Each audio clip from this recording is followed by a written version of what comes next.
दोस्तों पहले इन तलकधारी पंडित जी की ये वाली वीडियो देखो। ऊपर को जड़ है, नीचे को शाखा, ये उल्टा लटका हुआ संसार रूपी वृक्ष है और दो संत इसके सभी विभागों को बता देगा। वो तत्वदर्शी संत है अर्थात। नहीं, माफी चाहूंगा बाबा जी, परंतु अभी आपको पूरी जानकारी नहीं है। मैं आपको बताता हूँ, यहाँ जो शब्द आया वो है वेदविद, अर्थात वेदों को जानने वाला। तो इस संसार रूपी वृक्ष को जो अच्छे से जानता है या बता सकता है, उसको वेदविद अर्थात वेदों का ज्ञानी कहा गया है।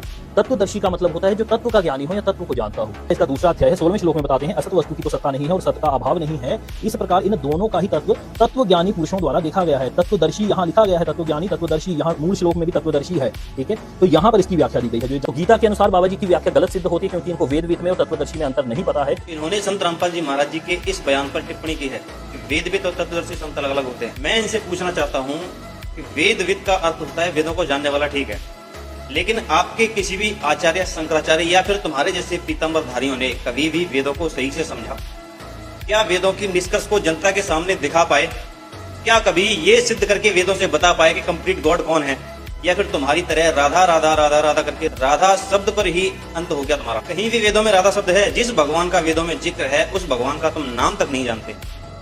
संत रामपाल जी महाराज जी ने जब वेदों से ये क्लियर किया कि वह परमात्मा कबीर साहिब जी हैं, तो जब वेदों का तत्व उन्होंने कंप्लीटली बता दिया, तो क्या अन्य शास्त्रों से जितने भी आपने बताए हैं कि दर्शन शास्त्र और भी गीता, महाभारत और जितने भी आपके पुराण हैं, उन सभी में भी संत रामपाल जी महाराज जी ने तत्व से ही ज्ञान बताया है, उनका तत्व जाना है, तब वो तत्वदर्शी संत हैं। तुम्हारे कोई भी आचार्य, शंकराचार्य ने कभी भी तत्व से ज्ञान बताया हो या क्लियर किया हो कि इस पुराण से या इस वेद से ये कंप्लीट गॉड है?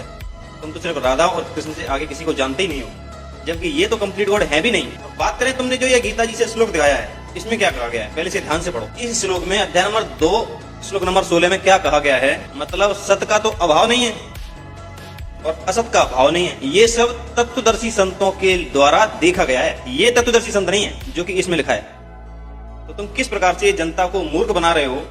संत रामपाल जी महाराज के अलावा पूरे विश्व में किसी ने भी इन छोटे छोटे टॉपिक्स को क्लियर करके ये बताया हो कि वास्तविक भक्ति क्या है? तो मुझे बताइए। तुम्हारे जैसे, तुम्हारे ही ग्रुप के जितने भी ये पीताम्बरधारी हैं या भगवाधारी हैं, उन सभी ने पूरी जनता को गुमराह करने के अलावा अगर दूसरा काम कभी भी किया हो तो बताइए। इनको अपने कंप्लीट गॉड की जानकारी न होने से जो हानियां इन्हें हो रही हैं, उन सब की जिम्मेदारी कौन लेगा? इसीलिए कहते हैं कि अगर तत्व जानना है, वास्तविक तत्व जानना है, तो केवल संत रामपाल जी महाराज के पास है।